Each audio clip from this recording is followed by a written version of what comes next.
Miss হবে না আপনার পছন্দের টিভি শো। দেখুন জি5 অ্যাপে একদম ফ্রি। আমার দম বন্ধ লাগছে। সে কি? আর আমি চুপ করে বসে ভাবে গাড়িতে করে যেতে পারি না স্যার। জানলার কাজগুলো নামিয়ে দাও আর এসি বন্ধ করে দাও। মানে? এবার একটা ঝাক্কাস দেখে গান লাগিয়ে দাও তো রঘুদা, সুন্দর করে। জামাই আসছে, একটু বড় করে সব আয়োজন করতে হবে। হ্যাঁ, বাড়িতে এ তো জেসে জামাই নয়। হ্যাঁ, সে তো করতেই হবে, আয়োজন তো করতেই হবে আমাদের। বাবা বলছে দেখো না, এই বসার ঘরে এই পর্দাগুলো না পাল্টে ফেলতে হবে, এগুলো রাখা যাবে না, বুঝলে? হ্যাঁ, আর এই যে এইখানে একটা ফুলদানি রাখতে হবে, টাটকা গোলাপ রাখবো। আরে দি ভাই, এই টেবিল ক্লথটা কিন্তু চেঞ্জ করতে হবে, এটা কোনোভাবে এখানে রাখা যাবে না। তোরা তো সবাই একেবারে বসার ঘর নিয়ে পড়ে রইলি, ওদের শোবার ঘরটাও তো ভালো করে সাজাতে হবে। হ্যাঁ, আচ্ছা শোন, ওই যে আরশি আমাদেরকে শান্তিনিকেতনে বেড়াতে নিয়ে গেছিল না, ওখান থেকে আমি একটা বেড কভার কিনেছিলাম, ওটা কোথায় রাখ? মা শোনো, ওই বেড কভারটা তোমার ঘরে আলমারিতে রাখা আছে, আমি বের করে দেবো। আলতা বলছে আজকে কিন্তু ঘুমাবি না, অনেক কাজ আছে। হ্যাঁ, আরে তোরা এতটা টেনশন করছিস কেন? শুধু শোনো না, আমি একটা কাজ করি, আমি পাপাইকে বরং একটা ফোন করি, বুঝলি? থাক না বাবা, ওকে বিরক্ত করার কি আছে, আমরা সকলে আছি, সামলে নেব। আর তাছাড়া সব ব্যাপারে সকলে না ঢোকাই ভালো। এই আমার না খুব চিন্তা হচ্ছে গো, সবটা ভালোভাবে হবে তো? হতেই হবে সন্ধ্যা, আমাদের সবটা দিয়ে হলেও জামাইয়ের মান আমাদের রাখতেই হবে। ও আমাদের মেয়েটার দায়িত্ব নিয়েছে, আমাদেরও তো উচিত ওকে একটু ঠিকভাবে আদর যত্ন করা, তাই না? কাকু! কে? কাকু! কে? এই তো কাকু, নমস্কার। কাকু, কাকিমা নমস্কার। তোমাকে তো ঠিক চিনতে পারলাম না। আসলে শ্রীগুরু মিষ্টান্ন ভান্ডারের নামে আমি একটা মিষ্টির দোকান খুলেছি টাকি বাস স্ট্যান্ডের কাছে। হ্যাঁ, সাক্ষ্যদা কালকে গুরু কাল আসবে অষ্টমঙ্গলা করতে। হ্যাঁ, তাই নিজের হাতে মিষ্টি বানিয়ে গুরুর জন্য নিয়ে এসেছি। বাবা, সাক্ষ্যজিৎ কালকে আসছে, এর মধ্যে খবর রটে গেছে। রটে গেছে? কি বলছো কাকিমা? গোটা টাকি শহর দিন গুনছে গুরুর জন্য। বলছি যে কত টাকা দিতে হবে? ছি কাকু, এটা আমি বলতে পারলেন? আমি নিজের হাতে মিষ্টি নিয়ে এসেছি আমার গুরু খাবে বলে। এই মিষ্টি যদি গুরু খায় সেটাই তোমার পাও না, এরপর আবার টাকা পয়সা কিসে? এই নি কাকিমা, নিন। হ্যাঁ কাকু, আমি তাহলে আসি, কাল চলে আসবো কিন্তু। ঠিক আছে। বলছিলাম একটু জল হবে, খুব চেষ্টা পেয়েছি। হ্যাঁ নিশ্চয়ই। সন্ধ্যা,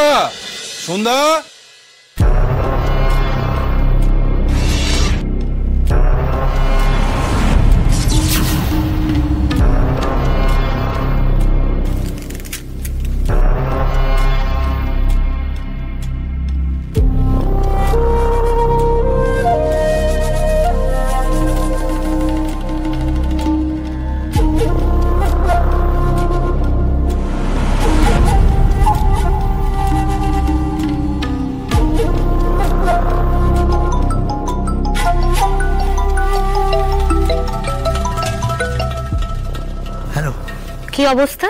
কাজ হয়ে গেছে ম্যাডাম। গুড। কি বললো? কাল সাক্ষ্য যাক না অষ্টমঙ্গলা করতে। হ্যাঁ, ওর জন্য একটা দারুণ সারপ্রাইজ ওয়েট করছে আন্টি, দারুণ সারপ্রাইজ। এ নাও ভাই।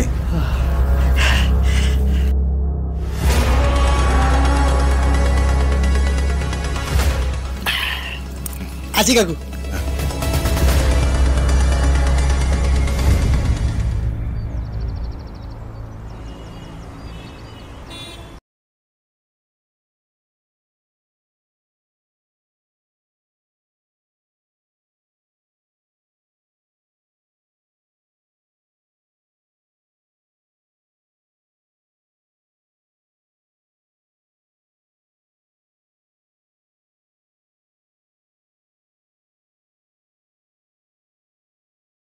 আরে বাস দিদি, ফাটিয়ে দিয়েছিস তো।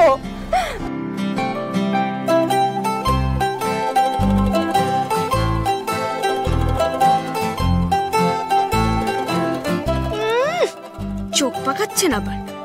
উনি যাবেন বলে ওদিকে দক্ষ যজ্ঞ চলছে, আর উনি গাড়িতে উঠে থেকে গোমরা মুখে বসে আছেন, একটাও কথা বলছেন।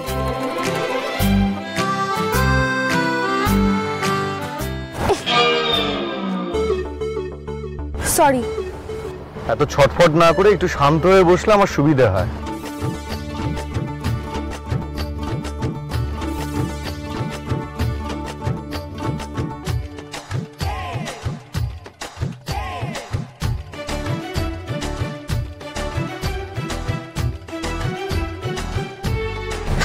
প্রবলেম হচ্ছে স্যার। রঘু, গাড়িটা সাইড করে দাঁড় করাও। আচ্ছা দাদা।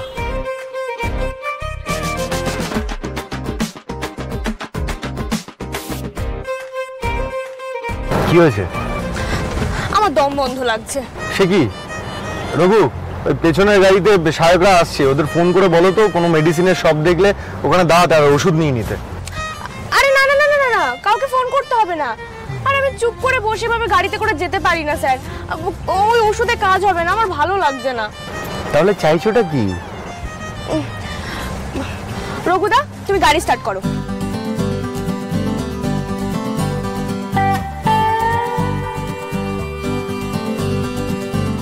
এবার জানলার কাজগুলো নামিয়ে দাও আর এসি বন্ধ করে দাও। মানে?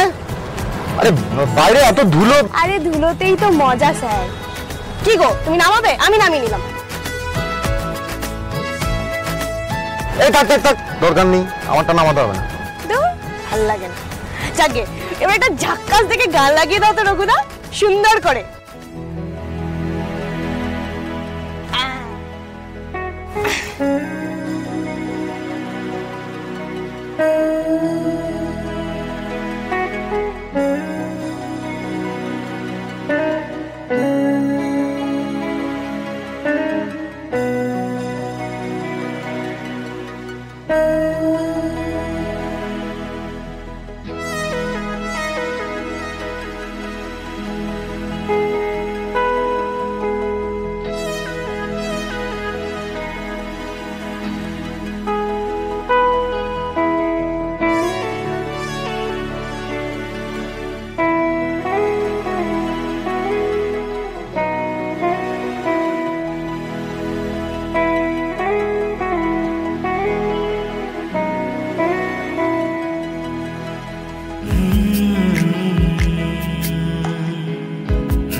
জি5 ডাউনলোড করুন আর সব এপিসোড দেখুন একদম ফ্রি।